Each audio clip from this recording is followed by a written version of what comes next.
नमस्कार, आप देख रहे हैं क्वेश्चन आवर और आपके साथ मैं हूं दिव्यदर्शनी बिष्ट। उत्तराखंड में मॉनसून ने दस्तक दी ही है और अभी से बारिश का कहर प्रदेश के कई जिलों में देखने को मिल रहा है। पहाड़ से लेकर मैदान तक बाढ़ और जलभराव जैसी स्थिति है। नदियों का जलस्तर लगातार बढ़ रहा है। जगह जगह मलबा आने के कारण मार्ग अवरुद्ध हो रहे हैं। ऐसे में हाल ही में मुख्यमंत्री ने तमाम अधिकारियों के साथ बैठक ली थी, जिसमें उन्होंने आपदा कंट्रोल रूम का निरीक्षण करने के साथ ही अधिकारियों को साफ तौर पर निर्देशित किया था कि किसी का फोन ऑफ नहीं होना चाहिए और क्विक रिस्पांस होना चाहिए। मौसम विभाग ने भी आने वाले दिनों में भारी बारिश का ऑरेंज अलर्ट और रेड अलर्ट जारी किया है, जिसे देखते हुए प्रशासन और रेस्क्यू टीम्स अलर्ट मोड पर हैं। अब देखना यह होगा कि इस बार कितना तैयार है आपदा प्रबंधन।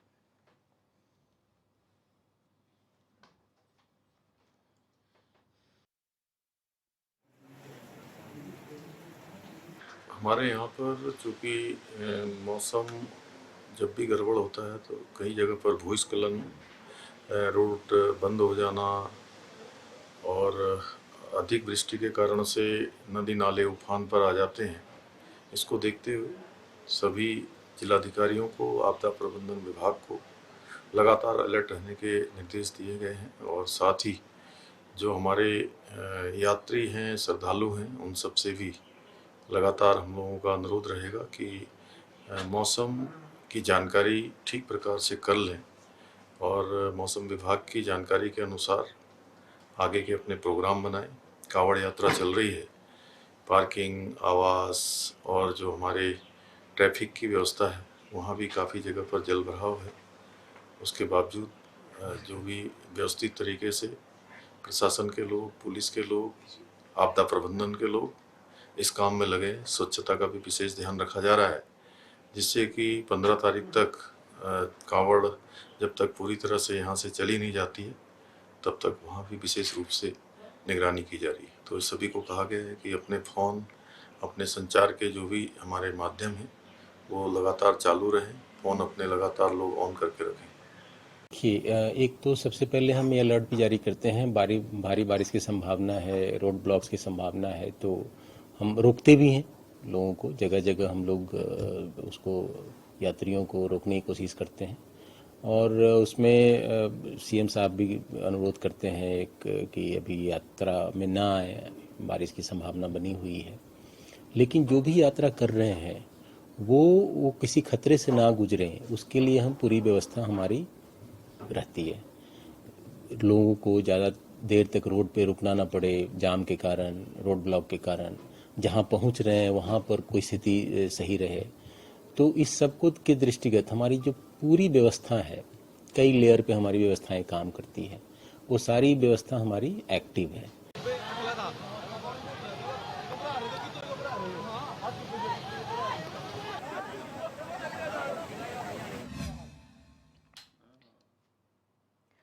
तो लगातार इस तरीके की तस्वीरें पहाड़ों से लेकर मैदान तक देखी जा सकती हैं और ये तब है जब मानसून की अभी शुरुआत भर ही हुई है और तमाम जो नदी नाले हैं वो उफान पर हैं। सड़कें पानी से पटी पड़ी हुई हैं। जगह जगह जो है मलबा सड़कों पर आ रहा है, जिसकी वजह से नेशनल हाईवे हो, स्टेट हाईवे हो, सब बाधित पड़े हुए हैं। प्रशासन के सामने एक बड़ी चुनौती है कि ऐसे समय पर जब चारधाम यात्रा चल रही है, कावड़ यात्रा चल रही है, मानसून का सीजन है, किस तरीके से जो है व्यवस्थाएं की जाए।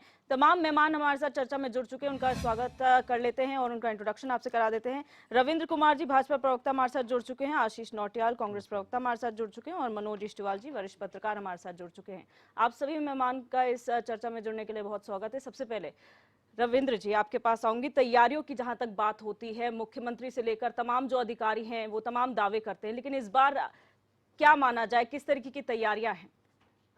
देखिए, तैयारियां तो हर साल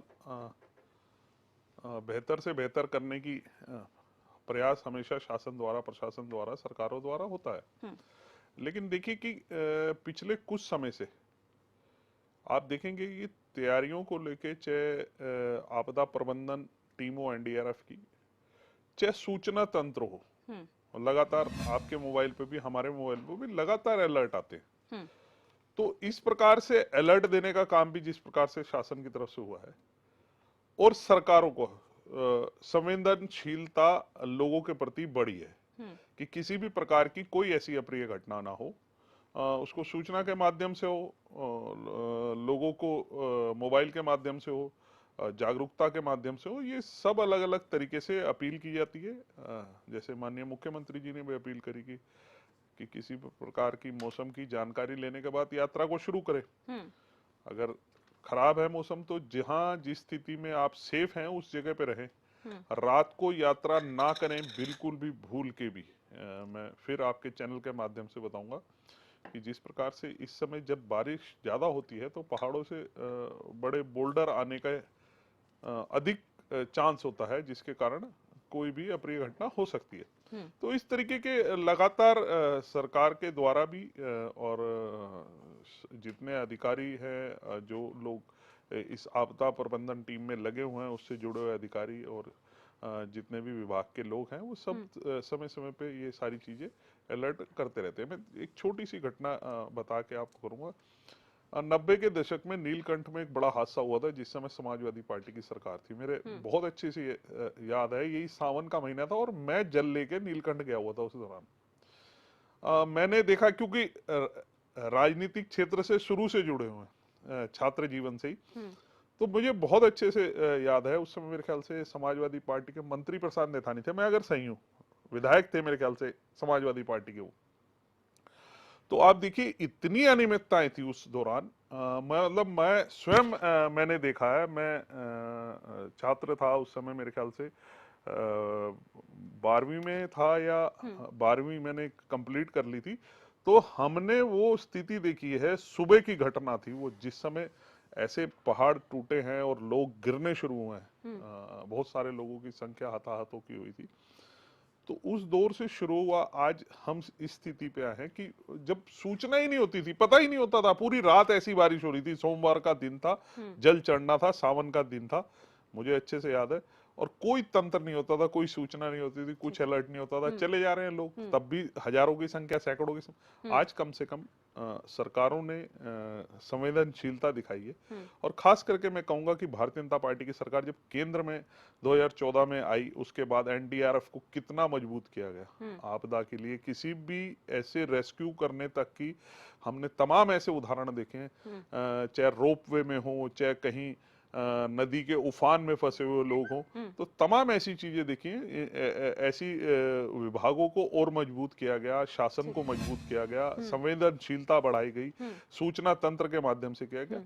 क्योंकि ये प्रकृति आपदाएं होती है, ऐसी चीजें, इन पे कोई ऐसी चीज तो है नहीं कि जिसे हम एकदम रोक दें। लेकिन मानव अगर हम इसमें अलर्ट रखते हैं, खुद भी थोड़ी सी संवेदनशीलता प्रत्येक व्यक्ति रखे, क्योंकि सूचना हर समय इस समय मोबाइल के थ्रू आ रही है मौसम विभाग की कि बारिश कब होगी, कितनी होगी, क्या होगा, वो सारी चीजें भेजते हैं। इसके आधार पर भी मेरी अगर चैनल के माध्यम से जो लोग देख रहे हैं उसको फॉलो करें, उसे देखें, बहुत जरूरी हो तभी निकलें यात्रा के लिए, अन्यथा जहां पे जिस पड़ाव पे बैठे हैं उस पे आप सेफ हैं। ठीक है, आशीष नौटियाल जी, आपको क्या लगता है, क्योंकि कांग्रेस अभी भी लगातार सवाल उठा रही है कि आखिर तैयारियां कहाँ हैं, आपको क्या लगता है इस बार कितना तैयार है आपदा प्रबंधन?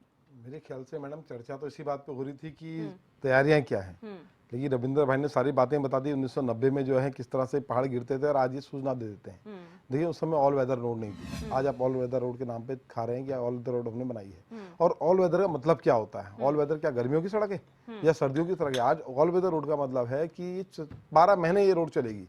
और उसके बाद आप देखें 180 या 250 करीबन जो रास्ते हैं वो आज बंद हैं।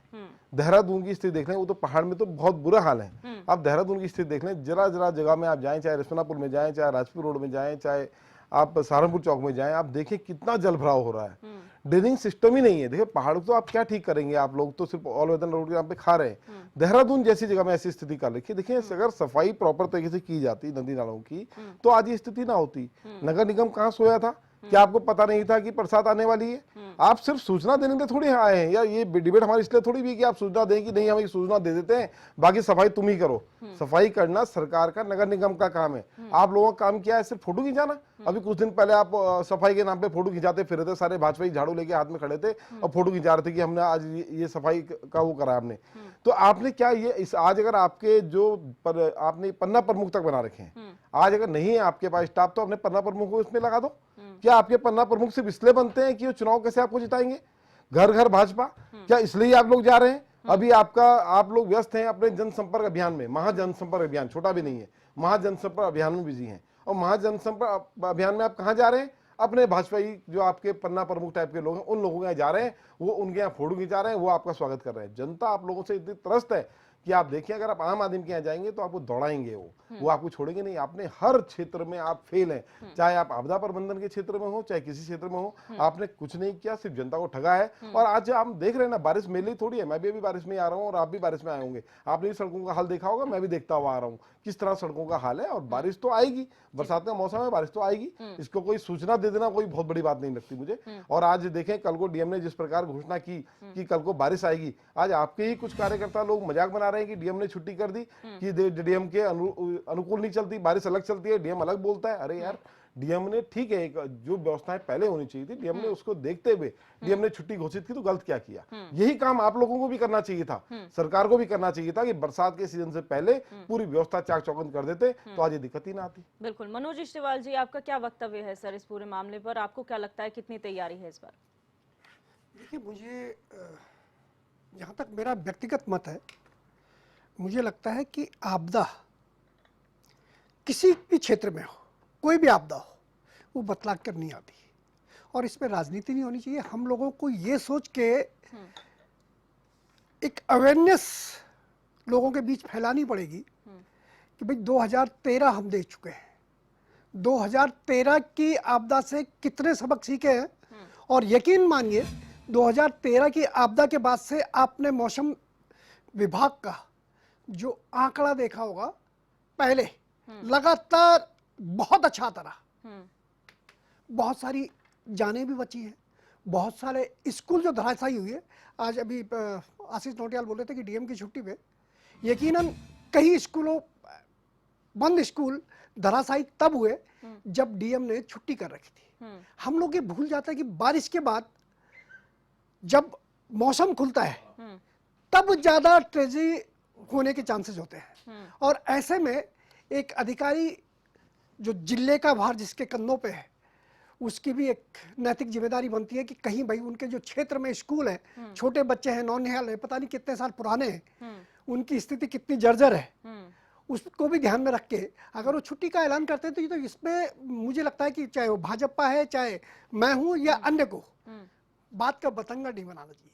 बिल्कुल। अभी पार्वती नदी हिमाचल का एक वो देख रहा था मैं, सेकंड नहीं लगाए, लोग सीटियां बजाते रहे, लोग जब तक घर से बाहर आते तब तक पूरे मकान के मकान बह गए। एक नाला था, यकीन मानिए नदी कभी अपना रास्ता नहीं छोड़ती, चाहे वो 100 साल बाद आए। वही रिश्पना है या फिर वही बिंदाल है, ये एक दिन तबाही जरूर मचाएगी, ये यकीन मानिए। नदी रास्ता चाहे 100 साल में ढूंढे, 200 साल में ढूंढे, लेकिन ढूंढती जरूर है। और हमारी ज्यादातर जितने भी सरकारी महकमे के भवन बने हुए हैं, सब इन नदी नालों के ऊपर ही बने हुए हैं। हम कितने सिक्योर हैं, और कहाँ हमारे वो भूवेत्ता, भूवैज्ञानिक और वो ये इंजीनियर लोग हैं जो इतनी बड़ी बिल्डिंगों को खड़ा करने के लिए नदी नालों को प्राथमिकता देते हैं। और कैसे ये नक्शे पास हो जाते हैं, मेरी ये आज तक समझ नहीं आया। जितने भी कॉलेज हैं, बड़े बड़े इंस्टीट्यूट जो बने हैं, सब नदी नालों की चपेट में बने हैं, क्योंकि वहां जमीन सस्ती है, क्योंकि वो आपके ज्यादातर उसमें आती है, ये सरकारी जमीनों के जो है उसमें आती है, इसलिए जी बनाओ और मतलब छोटे उसमें बड़ा फायदा देखो, और वो बड़ा फायदा जब आता है तो तबाही लेके आता है। मेरी व्यक्तिगत तौर पे आपके चैनल के माध्यम से आप अवेयरनेस चलाते ही हैं, एचएनएन का शुक्रगुजार हूं कि आज आपदा के ऐसे विषय पर उन्होंने हम सबको इकट्ठा करके इस पर चर्चा करने का एक समय दिया। मैं सभी से गुजारिश करूंगा कि आजकल कम से कम सुरक्षित स्थानों पर वो लोग जरूर पहुंचे जो नदी नालों के किनारे बसे पड़े हैं। शासन प्रशासन चारों धाम यात्रियों का ये ध्यान रखे कि अब फिलहाल उनके कदम रोक दे, क्योंकि ये बरसात जो लगातार 2 दिन से चल रही है और आने वाले कल में भी बहुत जबरदस्त होने वाली है, कहीं ना कहीं आपदा के ये संकेत देती नजर आ रही है। और ये आपदाएं आज से नहीं, सैकड़ों सालों से तब ज्यादा दिखने को मिलती है जब जिस साल फ्लोरिंग ज्यादा होती है, जिस साल पेड़ों पे फूल सबसे ज्यादा आते हैं। इस साल भी फ्लोरिंग बहुत हुई है, तो स्वाभाविक है कि पूरे भारतवर्ष में किसी भी कोने पे, ये मैं नहीं कहता कि उत्तराखंड में ही आपदा का बहुत बड़ा विवश वो नजारा होगा, कहीं भी आपदा आ सकती है जिसका न तोड़ एनडीआरएफ के पास होगा, न एसडीआरएफ के पास होगा, न मानव जनित आपदा होती नहीं है कब वो किस बिल्डिंग को सेकंडों में उठा के ढह दे। ऐसे में सरकारी तंत्र क्या करेगा भाई? वो जो एनडीआरएफ के ट्रेंड लोग हैं वो भी अपने ही सब हैं, और मुझे अभी भी गुजारिश करने में कोई दिक्कत नहीं है। मैं लगातार कई सालों से कई चैनलों में बैठ के सरकारी तंत्र से यही गुजारिश करता आ रहा हूं कि भैया आपदा प्रबंधन एनडीआरएफ के भरोसे मत छोड़िए या आपदा विभाग के भरोसे मत छोड़िए, इसको गांव-गांव पहुंचाइए। जब भारत पाकिस्तान या भारत और चीन की लड़ाई हुई थी सन 71 के बाद, एसएसबी ने गांव-गांव जाकर 303 राइफल चलानी सिखवाई थी। हम सब सीखे क्योंकि वो आपदा थी, वो कभी भी आ सकती थी। वो राइफलें सीखनी, हमने चलानी सीखी। तो एनडीआरएफ के ट्रूप गांव में भेज के, ऐसे संवेदनशील एरियाओं में भेज के वहां के लोगों को क्यों ट्रेन नहीं करते कि आपको आपदा से कैसे निपटना है? मुझे लगता है इन प्राथमिकताओं पे ध्यान रखना पड़ेगा और आपदा को हम सबको मिलकर एक बहुत ठंडे दिमाग से इस पर मंथन करना पड़ेगा। बिल्कुल रविंद्र जी, आपने भी जिक्र किया और ये बात इष्टवाल जी ने भी कही कि सुरक्षित स्थानों पर जाएं, और प्रशासन खुद ये बोल रहा है जो कच्चे मकान हैं वहां पर ना रहें, दूर जाएं। लेकिन आपके विभागों ने, आपके अधिकारियों ने चिन्हित ही नहीं करे हैं कौन से कच्चे मकान हैं। अभी तक लोग कच्चे मकान में रह रहे हैं। ये बहुत बड़ी बात है कि अभी तक ये विभाग की लापरवाही है और अनदेखी जो उजागर करती है कि अभी तक वो लोग ये काम नहीं कर पाए हैं। तो फिर आखिर ये लोग जाएंगे कहाँ? क्या ऑल्टरनेट विभाग ने या प्रशासन ने डिसाइड किया है? देखिए, क्या चिन्हीकरण हुआ है या कौन से इलाके ऐसे थे जिनमें जल भराव या समझिए डेंजर जोन में, जिसे समझ लीजिए ऐसी जगहें जो है, तो निश्चित रूप से ऐसी जगहें आपदा प्रबंधन के पास या आपदा विभाग के पास होती होंगी जहां ये सूचना करते हैं। मैं इसका एक उदाहरण छोटा सा देता हूं अपने क्षेत्र का ही। मैं चूंकि क्लेमेंट टाउन में रहता हूं, हमारे क्षेत्र में ओगलबट्टा में एक समय में बहुत जबरदस्त पानी भरता था और लगातार काफी समय तक भरता रहा। एक आशिमा विहार, एक बड़ी कॉलोनी, रिहायशी अच्छी, जिसे कह सकते हैं आप एक अच्छे लोगों की। ओगलबट्टा एक सामान्य और हमारे बस्ती के लोगों को रहने की, दोनों जगह भरपूर पानी भरता। लंबे समय तक शासन की नजर थी उस पर, और मैं उस समय, मुझे याद है निशंक जी मुख्यमंत्री होते थे, तो उन्होंने उसका पूरा का पूरा मुआयना कराया। जो आप बात कह रहे हैं ना कि इस पे चिन्हीकरण नहीं होता, या उन्होंने मुआयना कराने के बाद उसको देखा कि ये पानी आखिर इतना जबरदस्त जल भराव होता किस वजह से। तो उसके बाद उसका कुछ रुख को जो है उन्होंने टर्नर रोड की एक बीच सड़क के बीच में लाइन डाली, डलवाई, जिसमें पास करवाया, कुछ हिस्सा पानी बाईपास की तरफ को छुड़वाया। तो वो करके आज स्थिति है कि ना तो हमारे आशिमा विहार में एक बूंद पानी की नीड नहीं, ना ही ओगलबट्टे में काफी लंबे समय से, भगवान का शुक्र है कि वहां पे पानी नहीं भरा है, क्योंकि उसको चिन्हित किया गया। वो डेंजर जोन में डाल के कई बार हमने देखा, उस पर अलर्ट करने के लिए वहां पटवारी और लेखपाल कई बार अलर्ट करने के लिए आते थे, अधिकारी एसडीएम आते थे कि भाई ऐसे मकान है, इनमें से खाली कराओ। स्कूल में भी बिठाया वहां से लोगों को, लेकिन आज स्थिति है कि वो बाहर हो गए। उसको पानी का जब भाव को जब रविंद्र जी, आपके एग्जाम्पल का मैं एक बेहतरीन एग्जाम्पल दे देती हूँ। आपने क्लेमेंट टाउन का दिया, हम रिस्पना में रहते हैं। अभी आपने कुछ दिन पहले का वीडियो दिखा होगा चंचल डेयरी का। आप यकीन मानेंगे कि ये वो एरिया है जहां से पूरा वीआईपी मूवमेंट होता है, विधानसभा को जाने का रास्ता है, हरिद्वार यहीं से जाया जाता है, और ऑफिस क्लोजर जब होते हैं तो उस टाइम पे मैक्सिमम ट्रैफिक आपका इस रोड पे होता है। तो आप क्या मानेंगे कि यहाँ पर क्या रीजंस हैं कि यहाँ पर क्यों हो रहा है जल भराव? क्या यहाँ का मुआयना किसी को नहीं दिखता, जबकि वीआईपी मूवमेंट है? आप वहां से वहां पर और कोई रास्ता ही नहीं। आप चाहे धर्मपुर के रास्ते आइए, फाउंटेन चौक से आइए, आपको आना यही है, आपको उसी रोड से गुजरना पड़ेगा, कोई भी वीआईपी मूवमेंट। देखिए, निश्चित रूप से अगर ये दिखा है ना, मैं देखिए आपने एक और बात याद दिला दिया मुझे, एक पॉइंट और याद दिला दिया, शिमला बाईपास चौक, सेंट जूट चौक, हिल्टन स्कूल वाला, इधर बहुत भयानक जल भराव होता था, नदी की तरह आता था पानी। आज वहां नहीं है। उसको जल प्रबंधन ने या जैसे भी विभागों ने जब चिन्हित किया, उसका पानी का सर आपने ड्रेनेज पॉइंट निकाला। बता दिया। देखिए रविंद्र जी, लेकिन- मैं उस बात को डिनाई नहीं कर रही, मैं सिर्फ एक नहीं, सवाल नहीं, पूछ रही हूँ जहाँ से सालों से, क्योंकि नहीं, मैं विधानसभा समझ गया। आज की बसी नहीं है, मैं समझ गया। विधानसभा जहाँ पे सबका, आपके सरकारों के टाइम पे भी और कांग्रेस के टाइम पे भी मूवमेंट वीआईपी रहा हो, वहां पर आज तक चिन्हीकरण क्यों नहीं हुआ है? आज तक वो परेशानी जस की तस क्यों बनी नहीं हुई? देखिए, निश्चित रूप से समझिए कि अगर वहां पे अत्यधिक जल भराव है तो वो जरूर विभाग को वो कहीं ना कहीं नजर में होगा। जो वो तो पूरा ही वीआईपी लाइन है, और कहीं ना कहीं उसके लिए लेके कोई ना कोई रोड मैप बना होगा। वो निश्चित रूप से जल्दी रोड मैप हो जाएगा। देखिए जिस प्रकार से नालों को आप देखा होगा कि पूरे शहर भर में नाले अब सीमेंटेड पक्के करके बड़े कर रहे हैं, जिससे कि उन्हें ढका भी जा रहा है ऊपर से नीचे तक, जिसमें उसमें कूड़ा ना फंसे, कोई ऐसी क्योंकि ज्यादातर नालों को जो बंद होने का कारण है उसमें पन्नी और कूड़ा फंसने के पीछे का कारण है। जो सड़क का कूड़ा है वो उड़ के लगातार जाके बंद कर देता है, चोक कर देता है, जिसके कारण पानी नाले में ना बह के सड़क के ऊपर आ जाता है। तो इस तरीके के जो नालों का काम हो रहा है, तो ये कहीं ना कहीं जब ये काम पूर्ण रूप से खत्म हो जाएगा तो ये निश्चित रूप से समझिए कि ये बहुत फर्क लेकिन डालेगा। रविंद्र जी, कब आप ये समझिए, ये काम ये तो- बहुत लंबे समय से चल रहा है, नहीं, ऐसा नहीं कि अभी है। और आप एक बात बताइए, आपने एक सिस्टम बनाया, आप डेवलप करने की कोशिश कर रहे हैं सिटी को, आप किस चीज को पहले डेवलप करेंगे, किस चीज को प्रायोरिटी देंगे? क्योंकि इसमें यहाँ जवाब देना चाह रहा हूं मैं। जी जी जी। रविंद्र जी शायद इस पे संतुष्ट नहीं कर पाएंगे। मेरे एक फूड इंस्पेक्टर मित्र थे, उन्होंने बताया चंचल डेयरी हो, चाहे इधर ये आंचल हो या आसपास के, जितनी भी आसपास ये मिठाई की स्वीट शॉप है, इनका गंदा पानी इसी लाइन पे बहता है, और इससे जो पैदा होने वाली मक्खियां और रिश्पना से घुसकर सीधे होटलों में घुसती हैं। ये इस पर सरकार को कई बार रिपोर्ट जा चुकी है, कुछ नहीं हुआ।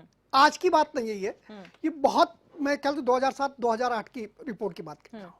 2007-8 में भी ऐसे ही पानी भरा था और पूरा सर्वेक्षण हुआ था। शुक्र मनाए 2-3 दिन पहले जब वो बसें में तैरने लगी थी और गाड़ियां भी तैरने लगी थी, उसके बाद तुरंत एक टीम आई थी और उस टीम ने मुआयना किया, पूरी नालियां साफ की।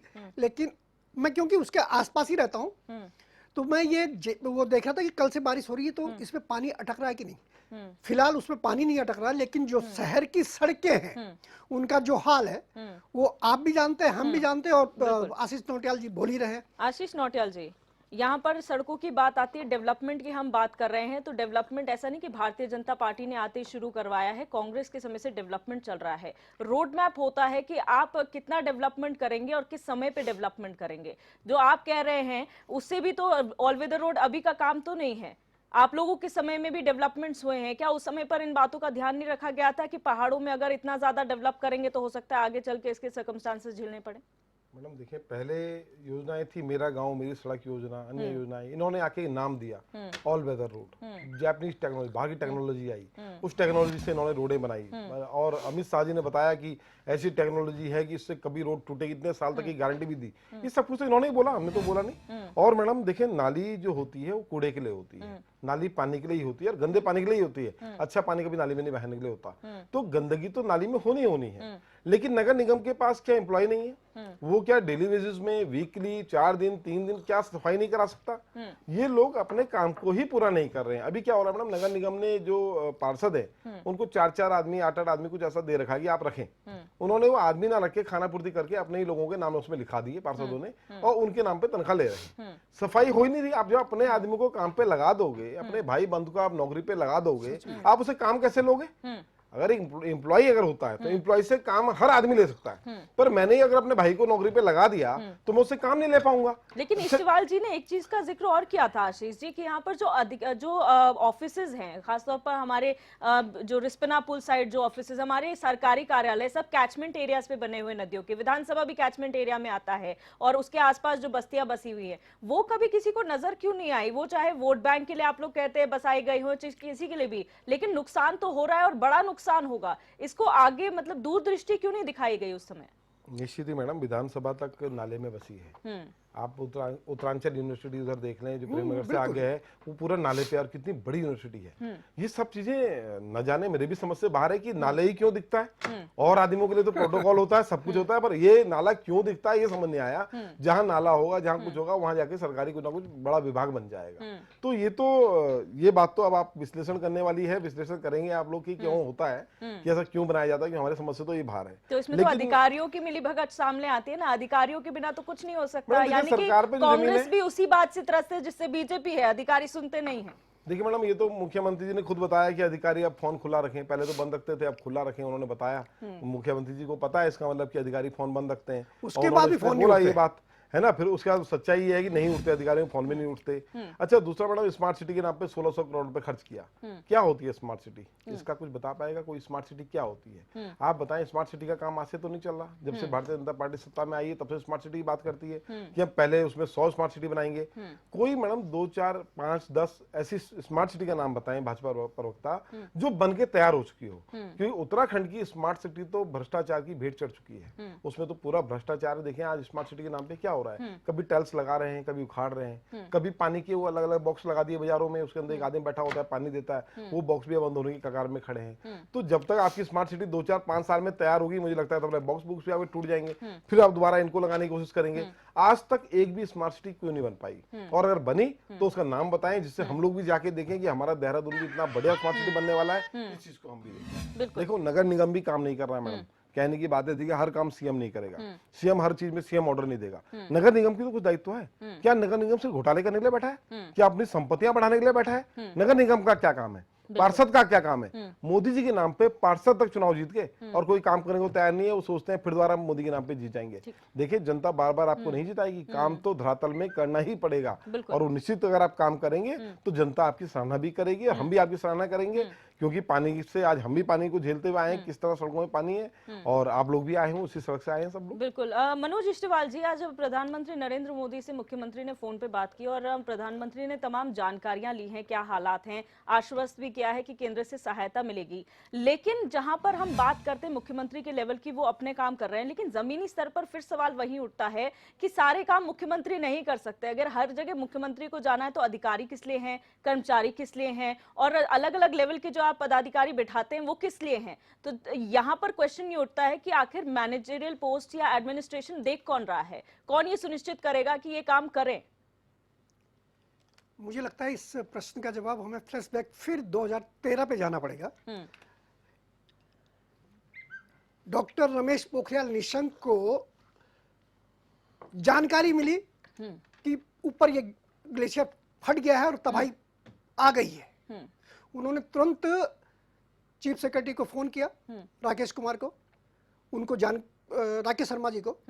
राकेश शर्मा जी या मुख्यमंत्री से भी बात हुई। उस समय विजय बहुगुणा जी मुख्यमंत्री थे। Rakesh Sharma ji wait and watch के शिकार हो गए कि रुको देखते हैं सच कितना है, कितना झूठ है। उसके पीछे मैं नहीं जानता कि उनकी मंशा क्या थी और मंतव्य क्या था, लेकिन बाहरी तबाही झेलनी पड़ी। शायद ये रहा होगा कि वही जो आप बोल रहे हैं कि आपदा प्रबंधन से रिलेटेड बजट आएगा, उसका सदुपयोग होगा, दुरुपयोग होगा, क्या होगा। उस तबाही ने और कुछ तो नहीं किया, लेकिन विजय बहुगुणा की सरकार को ले डूबा।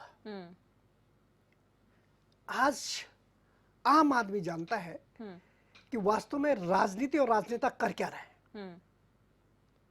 आप देहरादून का ही देख लीजिएगा, एक भी गिरासू भवन जो चिन्हित है वो गिराए गए क्या? आज भी लोग रह रहे हैं उनके अंदर। और कल अगर खुदा न खास्ता कोई बात घटित हो गई तो हाय तौबा, सरकार मुर्दाबाद जिंदाबाद के नारे शुरू हो जाएंगे। विपक्ष और आम आदमी की भी क्या कहते हैं आक्रोश रहेगा, होगा ही होगा।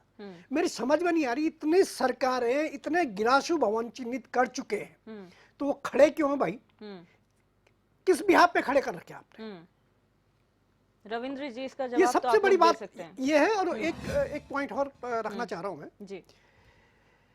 नगर पालिकाएं, नगर निगम, अभी आशीष जी बोल रहे थे, वास्तव में यहाँ इतना बड़ा गोलमाल घपला है हमारे पत्रकारों के बोले रिश्तेदार वहां लगे थे, बीच में अभी एक प्रश्न उठा था और किसी पत्रकार ने लगाई भी थी ये बात कि वो घर बैठे वो तनख्वाह ले रहे हैं। जब हम ही क्या कहते हैं शुद्ध नहीं है तो आम आदमी कैसे शुद्ध होगा, ये सबसे बहुत जरूरी है जानना। रही बात नगर पालिका नगर निगम, आपके पहाड़ों तक आपने विस्तार दे दिया है। आपने अपने जेब को भारी करने के लिए 10 बीघा जमीन कहीं भी कोई भी खरीद ले उसकी छूट दे दी, लेकिन ये कभी नहीं सोचा कि इस पहाड़ का हित कैसे होगा। तो ये इन आपदाओं से पहाड़ का नाता हर बार जुड़ा रहेगा। आप डाम पे डाम, मतलब एक तरीके से गढ़वाली में डाम बोलते हैं, ये बांध पे बांध बनाए जाइए, आप जितनी मर्जी ऑल वेदर रोड बनाते जाइएगा, वो पानी कभी अपना रास्ता छोड़ता नहीं है, वो कहीं ना कहीं से लीकेज मारेगा ही मारेगा और ये घटनाएं होती रहेंगी। बिल्कुल। रविंद्र जी, सवाल यहाँ पर उठाया गया कि आखिर जो ऐसे मकान जिन्हें धराशायी कर देना चाहिए था अभी तक, जो सेंसिटिव जोन में है, वो अभी तक खड़े क्यों हैं, लोग उसमें रह क्यों रहे हैं, पहला सवाल। दूसरा, आपने कहा कि यहाँ पर सूचना तंत्र जो है वो मजबूत किया गया है, लेकिन सर ये सोचने का विषय है कि हिमालयी क्षेत्र में हमारा जो पहाड़ी क्षेत्र है वो जोन 4 और 5 में आता है, आपदा के क्षेत्र में अर्थक्वेक प्रोन एरिया है, तो यहाँ तो हमेशा चौकसी बरतती जानी चाहिए और अगर सेंसिटिव एरियाज हैं तो तुरंत उनका कोई मजबूत इलाज किया जाना चाहिए। वो अभी तक क्यों नहीं हो पा रहा है? आखिर सब वही सवाल पूछ रहे घूम फिर के कि आखिर लोचा कहाँ है, कमी कहाँ है और बाधा कहाँ आ रही है? देखिए, मैं पहले तो दिव्य जी, जिस प्रकार से कांग्रेस के प्रवक्ता ने कई सारे सवाल उठाए, स्मार्ट सिटी को लेके इन्होंने कहा कि स्मार्ट सिटी का है। देखिए, स्मार्ट सिटी अगर इन्हें नहीं दिख रही है, स्मार्ट सिटी में कार्य होता नहीं दिख रहा है, तो ये हम इसका इनके दृष्टि दोष के लिए हम कुछ नहीं कह सकते। देखिए, स्मार्ट सिटी के अंदर स्मार्ट शौचालय बने हैं बहुत सारे, स्मार्ट सिटी के तहत स्मार्ट बसें चले इलेक्ट्रिक, स्मार्ट सिटी के तहत सीसीटीवी कैमरे लगे, स्मार्ट सिटी के तहत लोगों के घरों में गैस कनेक्शन लेकर जाया जा रहा है, पाइपलाइन बिछ रही है। तो ये तमाम अब आज पलटन बाजार का आप रूप देख सकते हैं, एक भी वायरलेस, कोई वायर नहीं है, खंबे खड़े हुए हैं, सारी तारें नीचे हो गई हैं। सड़कों का क्या सर? पानी भर रहा है पूरा। तो लीजिए, सड़कों का क्या सर? नहीं, सड़कें भी देखिए, ऑरेंज देखिए, कलर सुन लीजिए के ना। बैनर लगा देने से कुछ नहीं होता। देखिए, मैं जो आपने सोचा कि हमने देखिए, ऑरेंज कलर के सबके बैनर लगा दिए, बहुत बड़ी बात कर दी दिव्या आपने। जी, आपने एक बहुत अच्छा प्रश्न पूछा था, इन्होंने उसे गोल कर दिया। आपने इनसे पूछा था, आपकी भी सरकारें थी, कि आप रोड मैप क्या होता है। मैं अब वही रोड मैप में आता हूँ, आपके मूल प्रश्न पे आता हूँ। देखिए, किसी भी चीज को बनाने के लिए उसका रोड मैप होता है कि हम जो कार्य कर रहे हैं वह कितने साल तक उपयोग में रहेगा। मान लीजिए, जो हमारी सरकारों की दृष्टा होती है, दूरदृष्टि होती है, कि हम मान लीजिए ऑल वेदर रोड बना रहे हैं, हम इस लक्ष्य को सोच के चल रहे हैं कि आगे वाले 100 साल तक इसकी जरूरत नहीं पड़ेगी, 100 साल तक ये एनफ होगी। और इनकी दूरदृष्टि कैसी होती थी, ये देखते थे कि इसमें जब हम जो काम कर रहे हैं इसमें माल कितना बनेगा। मैं इसके 40% कमीशन आप खा रहे हैं, माल हम बना रहे हैं। हाँ, मैं 40% कमीशन की सरकार आपकी है। इनका उदाहरण 2032-48 टारगेट लेके चल रहे हैं आप। आज की बात करते ही नहीं, आपके करते हैं चैनल पे बैठ के अपने काम का कोई उदाहरण नहीं दिया। देखिए, इन्होंने 3 फ्लाईओवर बनाए, 3 नाश मार दिया स्मार्ट सिटी के नाम पे। फ्लाईओवर आप बनाए, कर एक क्या रहे हैं ISBT, में? एक बल्लीवाला चौक, एक बल्लूपुर चौक। आप तीनों फ्लाईओवर देख लीजिए, फेल हो गए। और आपके ISBT का फ्लाईओवर फेल, आपके सारे टूटे। ट्रांसपोर्ट नगर में टूटे, इतना आपके भारी वाला काम टूटा, लगता है, सारे टूटे हुए जिसको आपके लेके सही हमने उस आपके समय सही जब नहीं हरीश रावत जी थे, हमने कहा भैया ये चलने का नहीं, 2 साल भी। ये चल गए क्या? 10 साल में रायपुर से फ्लाईओवर बना था, वो चले क्या? ना बड़ा तो सी वो वाला, दूसरा है ISBT बड़ा सी वाला, दोनों देखिए, टूट गए। बल्ली वाला चौक टूट पे गया। इतने एक्सीडेंट हुए, वो फेल, छोटा सा फ्लाईओवर। बल्लूपुर चौक वाला वो जरा सा फ्लाईओवर बना, वो फेल। और आपने टूट रहे उसकी बात ही नहीं कर रहा। अब मैं आपको बताता हूँ, देखिए उनकी काम बात करो किसे ना। कहते हैं। चक्रोटा रोड का चौड़ीकरण किसने किया? किसकी सरकार ने किया? थी किसी में मत, हमने किया। वो दूरदृष्टा हमारी थी। आज अड़द बाजार को शिफ्ट करने का काम कर रहे हैं, वो कौन कर रहा है? आप पहले पानी की बात तो करो। देखिए, सुन ये लीजिए, सड़क में पानी भरा, आप तो क्या बहुत कुछ आप- कर रहे आपकी- हैं। आपकी आपको लाल आंखें देखिए, दिखा हम रहे हैं, उदाहरण के साथ आपको बता रहे हैं। लाल आंखें आप- दिखा रहे आप- हैं। आप- आप आप- बहुत आप- कुछ कर रहे हैं। देखिए, आप मैं आप आपके- तो सब कुछ दिव्या कर रहे हैं, जी, आप ही कर रहे हैं सब मूल कुछ। प्रश्न आप बताओ। मुझे नहीं, कुछ मूल दो प्रश्न स्मार्ट सिटी के नाम बता दें। ठीक, कि एक सड़कों मिनट, दो में स्मार्ट सिटी खड्डों बता दें, का कौन सी क्या? बनाई ठीक है, आपने? एक मिनट, आपने कहा सड़कों आप में दो स्मार्ट खड्डों सिटी का। बताएं। मैं इसके नोट बारे में अजय, पूरे बताता देश हूं। में 2 स्मार्ट सिटी बताएं आप। मैं पूरा मूल बता के आ रहा हूँ आपको, पूरा मूल बता के आ रहा हूँ, इनके किए हुए काम और अपने इनके काम करे हुए तो 10 साल में फेल हो गए। मैंने 3 उदाहरण दिए, और भी बताओ तो 10 उदाहरण अपने दे तो सकता हूं। देखो जो पुल टूटा आप आपका देखिए, त्रिवेंद्र सुन सरकार लेना। का, उसको तो आप बता ही नहीं रहे। और उसके बाद देखिए, आज आपने कहा खड्डे का, मैं बता रहा हूं ना, देखिए हमारा काम क्या है कि तुरंत सड़कों के ऊपर सड़क बनाने का नहीं है। तमाम नालों का काम चल रहा है कि नाले बनेंगे, उनकी खुदाई चल रही है, बीच में अच्छा फाइबर रविंद्र जी, की इसी तारें। बीच ये एक छोटा सा 2026 सवाल तक है। कंप्लीट हो जाएगी। एक छोटा सा सवाल है, क्या आप स्मार्ट सिटी के काम से संतुष्ट हैं? बिल्कुल संतुष्ट हूँ। आज बिल्कुल तो संतुष्ट है। आपके इसी मंत्री बोल पे रहे थे, अगर संतुष्ट नहीं है। आप संतुष्ट हैं तो फिर मुझे लगता है कि आपकी बात और विधायकों की बात में फर्क है कि जिन्होंने स्मार्ट सिटी की शुरुआत से ही ये बोलना शुरू करा था, विनोद चमोली जो स्टार्टिंग टाइम पे उसके मेंबर थे, उन्होंने ये साफ तौर पर कहा था कि जो ब्लूप्रिंट हमें मिला था वो तो है ही नहीं कहीं धरातल पर, उसके हिसाब से काम ही नहीं हो रहा है। आपके तमाम विधायक, एक नहीं बल्कि 2-3 विधायक इस मामले में सवाल खड़े कर चुके हैं कि स्मार्ट सिटी का काम वैसे नहीं हो रहा जैसा होना चाहिए, वो संतुष्ट नहीं है। तो आपको क्या लगता है कि और ठेकेदार किस बदल तरीके दिए से गए, काम हो ठेकेदार रहा भी है? बदले जा रहे हैं। देखिए मैं बताऊं, देखिए विधायकों की नाराजगी इसलिए वो हो गई थी कि लंबे समय तक जैसे सीवरेज खोद के रख दी, उसको लेके अधिकारी जो थे इससे जुड़े हुए थे, या पानी की पाइपलाइन या फाइबर बिछाने के लिए, तो उसको लेके कहीं ना कहीं विधायक एक जनप्रतिनिधि होता है, उसको उसके पास भी लोगों की शिकायतें आती हैं, उसका अधिकार है भाई, जिसने वोट दिया, मान लो हम ही जा रहे हैं शिकायत करने, उन्होंने कहा विधायक जी ये काम, तो उसकी नाराजगी वहां जताए। लेकिन ये कह देना कि स्मार्ट सिटी का काम, ये आप देखिए कि स्मार्ट सिटी के काम, ये काम जो है ना आज से 30-30 साल 40-40 आपने साल जो पहले हो काम जाना गिनाए उनको कोई डिनाई नहीं कर रहा। हम ये नहीं कह रहे कि जो आपने काम बनाया, आपने स्मार्ट टॉयलेट्स का जिक्र करा, आपने स्मार्ट वाटर एटीएम्स का जिक्र करा, उसकी बात नहीं कर रहे हैं। हम जो कह रहे हैं जहां पर कमी है उस पर सवाल उठाया जाएगा, जो काम हो रहा है उस पर कभी सवाल नहीं उठेंगे। सवाल उठेंगे जो कमियां हैं, सड़कें कमियां हैं। मुझे लगता है सबसे बड़ी बात होती है रोड, सड़क जिसपे आम आदमी चल रहा है। आप आज सड़क बिल्कुल हॉट मिक्स करते हैं, दूसरे उसके पीछे पीछे से खुदाई करते हुए आपके वो वायर बिछाने वाले चल देते हैं। हर काल में यही होता है भाई, उनको बिछाने के बाद उसको फिर हॉट मिक्स क्यों नहीं किया जाता? उसका कमीशन कौन खाता है? जबकि उसका पूरा आप पेमेंट लेता है नगर निगम, तो उसके साथ साथ उसकी भरपाई क्यों नहीं करता भाई? कई एक्सीडेंट ऐसे हो जाते हैं। आपने सड़कों का एग्जाम्पल दिया, हम अपने ऑफिस के सामने की सड़क की बात कर रहे हैं सर। बहुत सालों बाद वो सड़क बनी है और हमने देखा उसका काम होते हुए, इतनी थिन लेयर जो है उसके ऊपर डाली गई है परत, और बारिश आते ही वो बीच का हिस्सा गायब हो जाता है, पता ही नहीं चलता कि वो गया कहाँ, और इस पे कभी हॉट मिक्स हुआ भी था।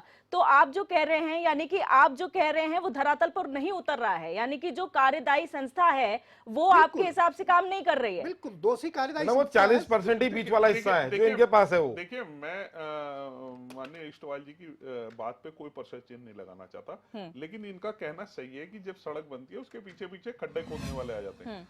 लेकिन मैं वही बताना चाह रहा हूँ कि मुझे अभी ऐसा ज्ञात है कि अब जिस प्रकार से खड्डे खोदे जा रहे हैं ना, कई जगहों पे आपने देखा होगा बड़ी मशीनें लग रही हैं, पाइप डाले जा रहे हैं, खाली पाइप डल रहे हैं। अगले 20 साल तक, 40 साल तक अगर कोई नई किस्म की फाइबर भी आती है, जैसे मान लीजिए जैसे 5G आ गया, 5G सारी बिछ गई, यहां तक कि बिजली की पाइपलाइन के लिए भी पूरे खाली पाइप डाल के छोड़ दिए गए हैं कि अगर कभी किसी क्षेत्र को मान लीजिए अंडरग्राउंड बिजली लाइन करनी है तो वो दोबारा खोदने की जरूरत नहीं पड़ेगी, उसके अंदर लाइनें आप डालो और अपना काम शुरू कर दो। तो ये व्यवस्था की जा रही, इसकी वजह से जो है फिलहाल के रूप में ऐसा दिख रहा है कि सड़कों पे खड्डे खुदे हुए हैं, खड्डों में सड़क खुदी हुई है। ये परेशानी हो रही है, ये है परेशानी, मैं मान रहा हूं, लेकिन ये भविष्य में कहीं ना कहीं आने वाले 20-30 साल तक सड़क पे आपको एक कोई हथौड़ी चलाता नहीं मिलने का, ये मेरा दावा है। जिस प्रकार से जिस विजन के साथ काम हो रहा है, मैं यही बता रहा हूं ना। देखिए, हमारे शासन कालों में जो काम होते हैं ना, उसका विजन होता है, दूरदृष्टा होती है कि हम ये 100 साल 50 साल 60 साल हमारा लक्ष्य होता है कि इसकी जरूरत ही ना पड़े काम करने की। और इनके द्वारा जो काम होते हैं, पहली बात तो ये काम गिनवा ही नहीं सकते, सरकार की मंशा पर सवाल नहीं है। देश आजाद करा दिया, बड़े बड़े हमने वो भी हॉस्पिटल बना दिए, हॉस्पिटल बना दिए, आपके बड़े सारी सड़कें भी संस्थाएं बना दी, देखे। इनफैक्ट सड़कों की बात छोड़िए, हमने वो हाईवेज देखे हैं, नेशनल हाईवेज, जो खुद प्रधानमंत्री ने इनॉग्रेट करे और एक बारिश में पूरा एक हिस्सा जो है वो धंस गया। ये काम ऐसा नहीं कह रहे हैं कि सरकार की मंशा गलत है, हम कह रहे हैं कि जो कार्यदायी संस्था है जिसको आप काम दे रहे हैं वो आपकी मंशा के अनुरूप काम नहीं कर रहे हैं, तो ये फेलियर मैनेजमेंट का सामने आ रहा है, एडमिनिस्ट्रेशन का सामने आ रहा है कि वो काम नहीं करवा पा रहा है। आप मेरे को ये बताइए कि क्विक रिस्पांस फोर्स की बात की जा रही है, कितना क्विक रिस्पांस टाइम डिसाइड किया गया है कि कितने पहाड़ों के लिए क्या है और मैदानी क्षेत्रों के लिए क्या है? देखिए, मैं समझा नहीं, एक बार आप दोबारा। जो क्विक रिस्पांस देने की बात कही गई है, कहीं से अगर सूचना आती है कि यहाँ पर आपदा क्षेत्र है, यहाँ पर सड़कें टूट गई हैं, यहाँ पर कोई घर धराशायी हो गया है, तो कितने टाइम के अंदर अंदर अधिकारियों को वहां पर निर्देशित किया गया है कि आप इस टाइम पे पहुंचिए? और पहाड़ के लिए अलग होगा, जाहिर सी बात है, और प्लेन्स के लिए अलग होगा। देखिए, पहले रूप में तो जब भी कभी ऐसी भगवान ना करे आपदा आती है, प्राकृतिक आपदा आती है, तो पहला लक्ष्य ये होता है कि आदमी की जान को सेव किया जाए, और इसको लेके माननीय मुख्यमंत्री जी अति संवेदनशील है। तमाम अधिकारियों से लेके तमाम ऐसे सेवा कार्य करने वाले संगठन तक को अलर्ट पे रखा गया है कि किसी भी प्रकार की कोई ऐसी सूचना मिलती है तो तुरंत जो है उसको वहां पे राहत कार्य का काम तुरंत शुरू किया जाए।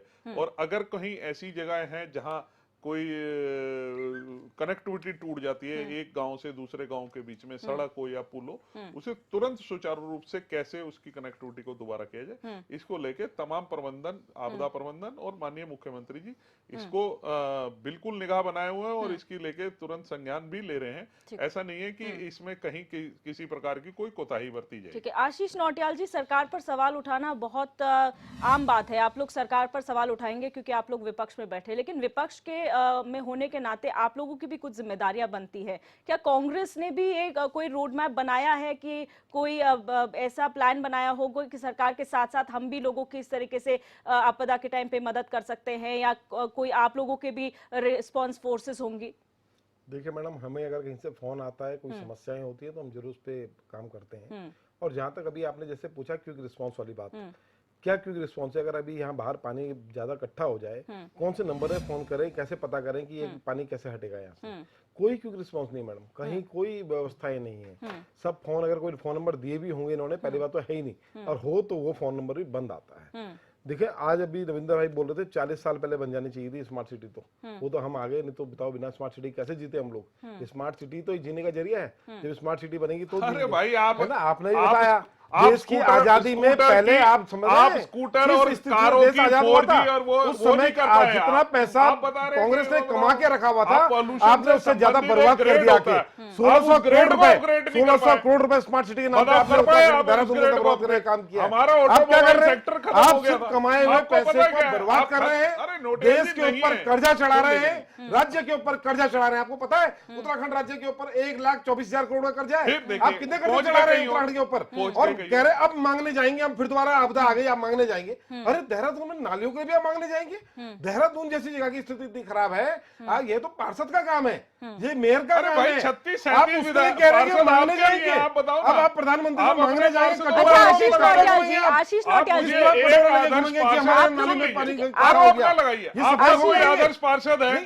आदर्श पार्षद है जिसने काम करके दिखाया, कोई आदर्श विधायक है, आरोप नहीं आप पे जो पहले के पार्षद हैं, आपने कोई ऐसा काम करके दिखाओ, दिखते हैं आप लोगों के नाम पे। आशीष जी, आप ये सवाल उठाते हैं, एक मिनट रविंद्र जी, एक मिनट आशीष जी, आप ये कहते हैं हमेशा कांग्रेस आरोप लगाते हैं हमारे प्रदेश में कर्जा बढ़ गया। आखिर ये गलती किसी एक सरकार की है क्या? और आप लोगों के समय पे काम कैसे होता था सर? अगर कर्जा इतने सालों का है तो आप लोग काम कैसे करते थे? उत्तराखंड में कर्जा लोगों की तनख्वाह बांटने के लिए लिया। नहीं, आपने 99,000 करोड़ कर्जा लिया अकेला, 99,000 करोड़ कर्जा लिया। रविंद्र जी, यहाँ तो दोनों की सरकारें, खास बात यह है कि उत्तराखंड में सिर्फ 2 ही पार्टियों को मौका मिला आज तक, वो है कांग्रेस और भारतीय जनता पार्टी। और ये आप ही लोगों के ऊपर इल्जाम लगे हैं कि आप ही लोगों के सरकारों में जो है इतना कर्जा बढ़ चुका है।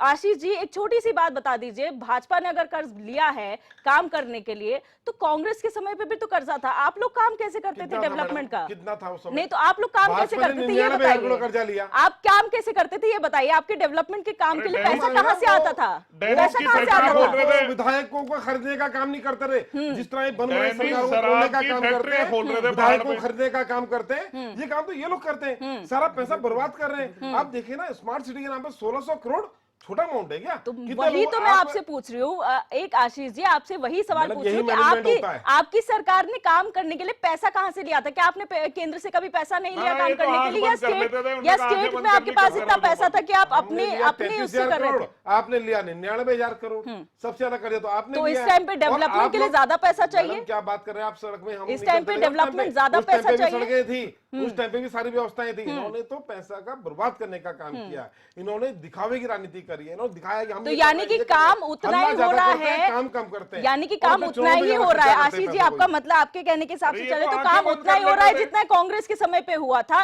लेकिन पैसा ज्यादा लग रहा है उसका, यही कहना चाहते हैं आप? मैडम, ये पैसे बर्बादी कर रहे हैं जगह जगह पे, इतने है। 1000 करोड़ इसका बजट, इतना ठीक है, इसका बजट, मनोज ये सब इस्टेवाल चल जी, रहा है। मनोज इस्टेवाल जी, आपदा की बात की जा रही थी, लेकिन घूम फिर के आ जाता है कर्जे पे। लेकिन यही है पॉलिटिक्स। पॉलिटिक्स है, लेकिन दोनों ही लोग प्रवक्ता है, और दोनों का ही ये है कि हाँ साहब, अपने अपनी पार्टी का बचाव करना है। कहीं ना कहीं प्रश्न उठता है कि ये कर्जा लेना और फिर क्या कहते हैं कर्जा लेना, कर्जे पे कर्जा लेना, ये सरकारों ने किया ही है। लेकिन यकीनन इन 20-22 सालों में ये तो हमें दिखा है कि जिस दिल्ली पहुंचने के लिए हम पहाड़ से चलते थे, सुबह निकलते थे 7 बजे, रात 11 बजे पहुंचते थे, अब दोपहर 2 बजे निकलते हैं तो 8 बजे तक वहां पहुंच जाते हैं। ये तो मैं सड़क की बात कर रहा हूँ। बिल्कुल। यहाँ से पौड़ी पहुंचने के लिए पूरा दिन लगता था, आज 3, साढ़े 3, 4 घंटे में पौड़ी पहुंच जाते हैं। सड़कों पे है, दिखता है, जो विकास है वो दिख रहा है, लेकिन साथ में कई चीजें प्रश्न भी उठाती हैं। बहुत सारे बहुत अच्छे डीएम हमने देखे जो पहाड़ों में बहुत सुंदर काम कर गए और बेचारे पहाड़ों से उतारे नहीं गए। चाहे वो पौड़ी का डीएम ले लीजिएगा आशीष चौहान, बिल्कुल। जहां गए, चाहे उत्तरकाशी रहे, बहुत अच्छा काम दिया। देहरादून आए, जीएम दिया गया और यहां से ट्रांसफर करके सीधे पिथौरागढ़ भेजा गया, एक आपदा से भेज के दूसरी आपदा में। फिर इस समय उम्मीद थी कि वो नीचे उतरेंगे, पौड़ी भेज दिया कि बहुत हमारे तो सौभाग्य की बात है, इससे पहले धीरज घबरियाल थे, तो वो भी जो काम कर रहे हैं वो दिख रहे हैं अधिकारी। G20 में सौरभ गहरवाल, कोई सभी जानते हैं कि सौरभ गहरवाल अभी बिल्कुल नए आईएएस हैं और टीडीएम थे। चर्चाओं में कब आए कि जब इकलौते डीएम को ट्रांसफर करके रुद्रप्रयाग भेज दिया। गलती क्या थी? G20 उन्होंने बहुत कुशलता के साथ टीडी में संपन्न करवा दिया। आम आदमी की जो एक आम आदमी के पास जो मैसेज गया है कि उन्होंने G20 पर कहीं भी किसी भी मंत्री, संतरी, राजनेता अनाप शनाप की कमीशन देने से साफ मना कर दिया। और लोगों ने ये भी कहा कि पनिशमेंट के तौर पे उन्हें रुद्रप्रयाग भेजा गया, लेकिन मैं ऐसा नहीं मानता कि पनिशमेंट के तौर पे उनको रुद्रप्रयाग भेजा गया हो, क्योंकि रुद्रप्रयाग इस समय पूरे हिंदुस्तान का सबसे हॉट डिस्ट्रिक्ट है दिल्ली राजधानी के बाद, क्योंकि प्राइम मिनिस्टर मोदी वहां ऐसे ही काबिल अफसर को चाहते हैं जो बिल्कुल निस्वार्थ भाव से पूरे क्या कहते हैं उस पे लेकिन सर, जिस तरीके से आपने अधिकारियों का जिक्र किया, तो क्या आप मानेंगे कि ये जो एडमिनिस्ट्रेशन है, जब हम ये व्यवस्थाओं की बात करते हैं, तो कहीं पर जरूरत है सरकार को कुशल अधिकारियों को भेजने की, जहां पर जिसकी जरूरत है उनका एक्सपीरियंस लेने की, तो शायद बेहतर व्यवस्थाएं हो सकती हैं। स्वाभाविक तौर पे अधिकारी अपने आप में भ्रष्ट नहीं होता, एक सिस्टम भ्रष्ट करता है। मैंने कई अधिकारी साउथ के कई अधिकारियों को देखा जो देवभूमि के नाम पर ये सोचते थे कि वो उन्होंने पता नहीं कितने पुण्य कर्म किए होंगे कि वो देवभूमि में आकर सेवाएं दे रहे हैं। आईएएस कई जिनसे मेरे मित्रवत संबंध भी है, आज उन मित्रों के पास जाने का मन नहीं करता, क्योंकि आज उन मित्रों के अंदर कमीशन खोरी की ऐसी चर्बी है। स्वाभाविक तौर पे आपने भाई पार्टी को फंड करवाना है तो स्वाभाविक है अपने घर के लिए भी फंड करेंगे। और जब एक घूसखोर कोई बन जाए तो स्वाभाविक तौर पे कि अगर आप मांग रहे हैं तो भैया उसे देने में कोई दिक्कत थोड़ा है। वो जो 40% कमीशन की बात हो रही है, अगर यकीनन ऐसा हो रहा है किसी भी सरकार में, तो आप भाई जनता को दे क्या रहे हैं? जहां तक अभी तक का जो पुष्कर सिंह धामी के उसका आंकलन की बात करूं मैं इन 2 सालों की, मुझे लगता है कि अभी तक वो पार्टी के अंदर भी और पार्टी के बाहर भी लड़ते हुए नजर आए राजनेताओं से, और उन्होंने जो लागू करवाए वो दिख रहे हैं, समाज के आगे दिख रहे हैं। बाकी उन पे भी आरोप लगते रहे, हर सीएम पे लगता है, ये आरोप तो लगते रहते हैं और इसी को राजनीति बोलते हैं। लेकिन आपदा जैसे तंत्र पर अगर यहां भी हम ये सोचेंगे कि आपदा आ जाए और फिर केंद्र सरकार हमें भरपूर दे, इंटरनेशनल फंडिंग हो और उस फंडिंग से हम पौबारा करें, तो सॉरी, वो आपदा एक दिन आपके घर को भी आपदा ही बना देती है। मेरा ये मानना है। इसलिए आपदा पे हमें मानव मूल्यों की ज्यादा, मानव क्या, हर प्राणी की, चाहे वो पशु है, चाहे पक्षी है, चाहे कोई भी, आपदाओं को हमने मानव मूल्यों के आधार पर बहुत संवेदनशील विषय है और इस पे सबको चेतन करना है और चेतावनी देते रहना है कि जागते रहो। बिल्कुल। मैं फाइनल कमेंट की ओर बढ़ूंगी। आशीष नौटियाल जी, आपसे शुरू करूंगी। फाइनल कमेंट में क्या कहना चाहेंगे आप इस पूरे मामले को लेकर? देखिए मैडम, अभी जैसे स्टॉल जी बता रहे थे, दिल्ली का रास्ता नजदीक हो गया है। दिल्ली का रास्ता तो पलायन के लिए नजदीक हो गया कि यहाँ से तुरंत निकल जाओ, यहाँ तो कुछ मिलने वाला नहीं है। और या फिर इनको जरूरत पड़ती है क्योंकि उनके हाईकमान का 12 फोन आता है, जल्दी आ जाओ यहाँ, तो ये 12 भागते दौड़ते रहते हैं। तो आम आदमी को दिल्ली से कोई मतलब नहीं है। मैं खुद 10 साल से शायद दिल्ली नहीं गया हूँ, कोई हमें काम नहीं पड़ता दिल्ली, और आम आदमी को नहीं पड़ता। ये नहीं पड़ता है क्योंकि इनको बार बार जाना आना है। मेन आज का जो मुद्दा है मैडम, उसमें यह है कि देखें, सब बातों को छोड़ के और 2032, 34, 48 ना देखें, आज देखें, इस बरसात को देखें। इस बरसात को अगर हम पार कर लेंगे तो अगली बरसात भी आएगी, उसकी अगली भी आएगी। तो आप आज के लिए काम करें, आप तुरंत कार्रवाई करें, सड़कों के नालियां खोलने का काम करें। आपकी मशीनरी है, आपकी व्यवस्थाएं हैं, सब व्यवस्थाएं लगाएं, और कोई बहुत बड़ा मैटर नहीं है, ये सब हो सकता है। बिल्कुल। रविंद्र जी, फाइनल कमेंट सर। देखिए, इन्होंने अपनी बात में पूरी बात बता दी। इनके पास एक अच्छा मौका था, ये अपने सरकार के कार्यकाल की कुछ अच्छी योजनाएं या अच्छे काम बता सकते थे। इन्होंने वही बताया जो एक टाइम में AK एंटनी जी ने बताया था कि हम बॉर्डर के एरिया को डेवलप इसलिए नहीं करते कि चाइना उधर से अंदर आ जाएगा। इन्होंने इसलिए नहीं ये सड़कें दिल्ली तक की दूरी को कम किया कि उन्होंने कहा पलायन। अब इन्होंने क्या नया वो सिकूफा छोड़ा कि पलायन आराम से हो जाएगा, कि आप तुरंत दिल्ली। आप ये नहीं बता रहे कि भैया आप दिल्ली से सुबह जाके दोपहर में घर आ जाएंगे अपने दिल्ली से लौट के। सुन लीजिए ना, काम करने वाला आप नहीं, आपके लिए नहीं है, आपके लिए नहीं, काम करने वाला आप खाली व्यक्तियों के लिए। देखिए, जिस प्रकार से भारत सरकार हो, केंद्र सरकार हो या राज्य सरकार हो, इस प्रदेश की उन्नति के लिए, लगातार विकास के लिए जो कार्य कर रही है वो कहीं ना कहीं सराहनीय है। आने वाले समय में जो बार बार कर्जे को लेकर बात करते हैं, आज जो है ऋषिकेश से कर्ण प्रयाग का रेन हम चला रहे हैं, रोपवे हम स्थापित कर रहे हैं, 13 जिले 13 डेस्टिनेशन हम बना रहे हैं, और तमाम ऑल वेदर रोडों की सड़कें हो, मंदिर माला प्रोजेक्ट हो, ये तमाम चीजों का जो काम हो रहा है, ये इसमें जो रुपया लिया जा रहा है, ये कहीं ना कहीं यहाँ के विकास के लिए, यहाँ के रोजगार को बढ़ाने के लिए। इस्टवाल जी, फाइनल मुझे लगता है कि आशीष नौटियाल जी को आप करके नहीं बोलना चाहिए था कि आप करें, हम क्यों नहीं।